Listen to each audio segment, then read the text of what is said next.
Actually, this is a fun story.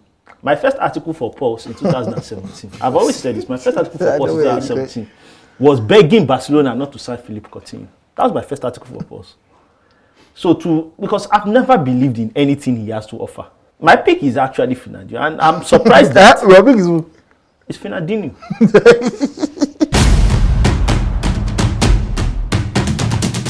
Brazil has produced a lot of talent in football, and some of them have played in the Premier League. So, what can we say is the greatest Brazilian to have ever kicked the ball in England? Welcome to Crossfire, brought to you by Let's Covet. I am Anishiluwo, Jimmy Anishiluwo, and on today's edition, we are going to be discussing who we think is the greatest ever Brazilian player to play in the English Premier League. So, today, who would you pick as the greatest Brazilian player to have played in the Premier League? This is a tricky question because generally speaking, the very best Brazilian players are not interested in Premier League football because it's just against their style. And you know, if you are a very best Brazilian player, automatically you are the very best in the world. So, and the very best players in the world play for Real Madrid and Barcelona. So that's where the bulk of the high-level talents have played. While that is said, there's still been some pretty good ones. And I can't think of any better than Philippe Coutinho, in my opinion. If we are just talking, because I know revisionist history. I know Tosin, as he had Coutinho, he won. He almost threw up because of the wonders he performed at this club. I try to see if you hate Coutinho, I don't blame you. You see, if I sign a player for 1.5 million, he plays rubbish for us. We now loan him out. He plays superbly for them and scores 2 against us in a match and they beat us 8-2 and go and win the Champions League. And we hate him for life. So I understand you. But I'm talking about Coutinho's Liverpool time. There's a reason Coutinho cost 145 million. Even though it was a stupid decision at the time. even though anybody with eyes could see, ask that, why are you paying 145 million for Coutinho? It was still not ridiculous that Barcelona wanted him. It was just the price. You know, that time Barcelona were just a funny man will be. Animal show. Buje Budano. They were just spending. That's how the time they spent 120 on Dembele as well. They were just spending, dropping by everywhere. But there's a reason they paid that much for Coutinho, and he was good. No, let me tell you kids about Coutinho and Liverpool, because I realize, one thing that I'm starting to realize, even though I'm not the old person, I look like it, but I'm not that old. I realize that we are now the old people, because these people that are watching football now genuinely started watching football in like 2018. So, a lot of you did not see Philippe Coutinho, and I feel so old for talking about Coutinho like he was a retro player. Coutinho at Liverpool was genuinely incredible. Was incredible. You don't know if it was a midfielder or a forward because it's just everywhere. Not like Coutinho catch ball from that 30 yards and whip it in. It was a classic, like such a great player. Even as a rival fan, he scored a few of those bangers against Chelsea. I have to acknowledge his quality. It was a very, very good player, and I think that if you want to go greatest Brazilian players in the Premier League, some might go with trophies and whatever, even though he didn't win much or even anything at all in England. I chose to go with the feeling of watching him play. I chose to go with the eye test. I chose to go with the inevitability that he came with in that span just before he left for Barcelona. Because even by the time Barcelona signed him, he had actually dipped in form a little bit, but people did not really notice because it was just starting to happen. So like people just assumed it was because he wanted to leave. But before Klopp came, and even after like Klopp's first season, he was special. He really was. So my pick is Philippe Coutinho. All right. I'm sure Tosin will pick some BS now. All right, so Philippe Coutinho for you today. Tosin, what about you? Who are you picking as your greatest Brazilian to have ever played in the Premier League? I'm disgusted by that pick. I'm disgusted. Philippe Coutinho. Actually, this is a fun story. My first article for Pulse in 2017, I've always said this, my first article for Pulse in 2017 was begging Barcelona not to sign Philippe Coutinho. That was my first article for Pulse. Because I've never believed in anything he has to offer. from even a production perspective, he's not that productive from the position he plays. He's the only Brazilian that is associated with Jogo Bonito, but actually he's just a long-range shot specialist. My pick is actually Fernandinho, and I'm surprised that Your pick is it's Fernandinho. My pick is Fernandinho. When you say the greatest, we are encapsulating everything. Like, there have been a lot of great, because me personally, I don't think Coutinho is greater than Ramirez in terms of Brazilians that played in Premier League. And I'm not even a Chelsea fan. I don't think he's greater than Oscar. And me, I'm not even a Chelsea fan. definitely is greater. So to now talk about Coutinho, what? But Fernandinho, if you understand football at the level I understand football, we are talking about professor degree, like that's what we are talking about. We are talking about at the highest level. When we are talking about, like, a couple of days ago, I was making some interjections about the game between Netherlands and Spain in the UEFA Nations League, and I was telling some of my friends that, see, as much as I like Koeman, and is one of the highest grade coaches in terms of coaching, UEFA coaching, A licensed coaches in Europe, like, I feel like me and him, we still drag in terms of football knowledge, basically. And when basically, like, no, I can show you the text. No, you just equated your level of football. I'm just telling you that, like, when that game between Netherlands and Spain, and we were having that discussion, I told you, like, he needs to bring in Lang and he needs to bring in Xavi Simons. I said that 30 minutes earlier. When he brought in Lang and Xavi, we were able to clash, even though we lost on penalties. Who is we? to Spain, but like that. That's another thing you need to know about him. He identifies as a Dutch Ogun State. So, but that's a different discussion. So let's talk about if you understand football at the level at which we are not talking about superficial level. Brother has just said one thing in favor of Fernandinho. We are talking about, like, at the level at which I understand football, and you understand the importance of that register position, that pivot position. You understand? And Fernandinho, as much as people hail Rodri now, and in case you do not know, like, you look at the importance of Rodri to this Manchester City team, you see how they've completely decapitated. That was how important Fernandinho was to that Manchester City team. That Manchester City team that won 5 Premier Leagues, like, that's how important he was. In fact, he was so important that even Rodri was his understudy for 2 years, learning from him. Now, Rodri is the Ballon d'Or winner, right? Learning from him. Even that Brazil team, eventually, when they went to go and win that Copa America that they won in 2019, they finally realized, because that Fabinho had one superb. You see that Fabinho? That's another player, like, PR right there. Talent, not much. They finally had to give in to the fact that they had to play both Fernandinho and Fabinho together to make sense of that position. Fernandinho was everything that Manchester City needed. Like, he defines that position, because when Pep Guardiola came to the Premier League was a backwater league. They didn't understand football at a tactical level that the European counterparts were at. You see the Premier League now, you see everybody playing from the back. What they used to play is kick and follow in the Premier League.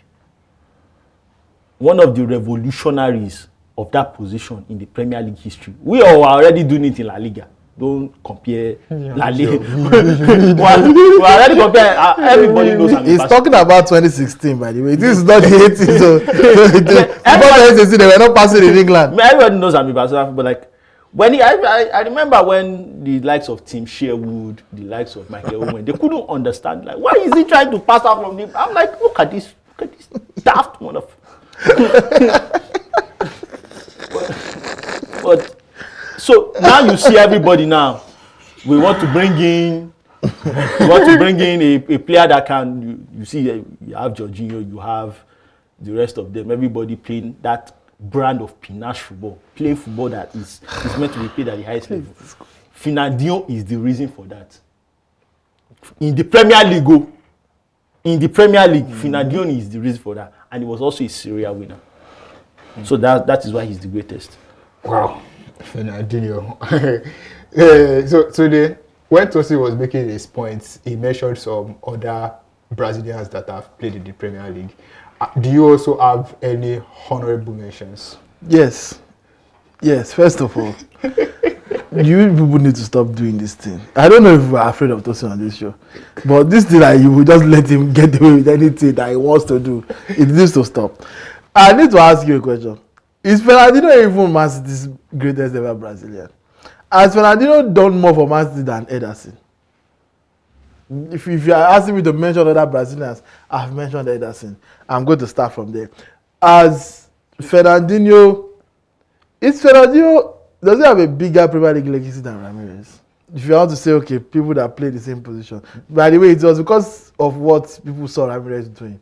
That's why they went to bring his cheap counterfeits, Fernandinho.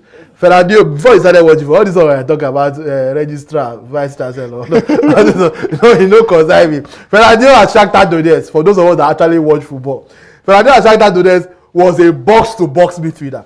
In fact, he was playing 10 at some point. Fernandinho, Willian, Tyson.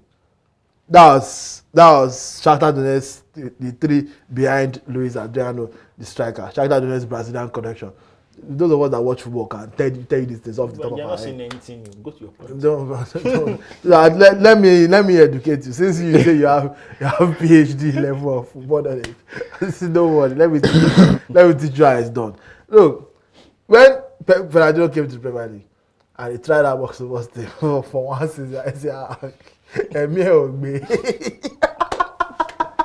it's easy to be running in Ukraine. It's easy to run. Don't even drink self, don't come. It's easy to run up and down in Ukraine. When you come to the Premier League where they run, you run first one. They keep running. See, in Ukraine you can run and stop. You will run. You will run and say, okay, you guys go ahead this time. In Premier League, you run, go, come. You do it again. And guess what? You do it again for 90 minutes. You want after say, please, let me just be the registrar of this thing. It's a registrar. Just sit down, please. Is Fernandinho, does he have a bigger Premier League legacy than David Luiz? Let's talk about it. I love David Luiz. I feel like David Luiz is severely underrated. Because, yes, he has one or two moments of madness in him. That's true. But David Luiz was also very, very good. I'm not talking about Arsenal's David Luiz. Again, you people are quite young. Some of you only know him from Arsenal. I'm not even talking of the second Chelsea stint. I'm talking of David Luiz from Benfica when Chelsea signed him. He was special. That guy could play midfield, could play centre back. Was the original ball playing centre back. Way before Pep came to England, all this one that you are talking about England, they were playing kick and follow until 2016. Pep that in 2016 almost finished fourth when he came to England. You are here. He finished third. On the final day that he secured Champions League football, and when does that sound like Man City needed to win and then hope man you lose before they can secure Champions League football. Now that's what happened. See, at the end of the day, there are lots of great Brazilians. I don't want to disparage Fernandinho. Has Fernandinho done more? Did he do more than Willian in the Premier League? Oh, this Willian. You will get your chance. Did he do more than Willian in the Premier League? Did he do more than Firmino in the Premier League? I agree that yes, Fabinho is not in this conversation. I agree with him on that one. But let us know what we are doing, please. Fernandinho. He was good. Sometimes he was great. There was never a time where he was just great. He was, for most part, it was good. It was, oh yeah, Fernandinho is also here. Nobody has ever said, Man City are going to win this game because they have Fernandinho. Can we stop? He will say, the way Rodri is, that's the way Fernandinho. It seems that they had Silva, they had Aguero. They had three was still playing when Fernandinho came home. This is why I say Tosin does not watch football. Tosin does not watch football. He just has an idea. Idea is needed. He will have piece 2 and 2, 3, 4 ideas together and just wing it. How can you say English football was kick and follow before Pep came? 2016. So people were not playing intricate football before Pep came to England. Please, can we stop doing narratives? I've listed my Brazilian goats in the Premier League. Coutinho for me number 1. I'll give David Luiz as the second highest. I'll mention Ramirez 3rd, Willian 4th, Fernandinho 5th, because I can't think of a better player. No, in fact, I can't even think of a better player. Sorry. Fernandinho 6th, Ederson 5th. In fact, let me rework my list. because more players are coming to. But I don't know why I did not remember Alisson.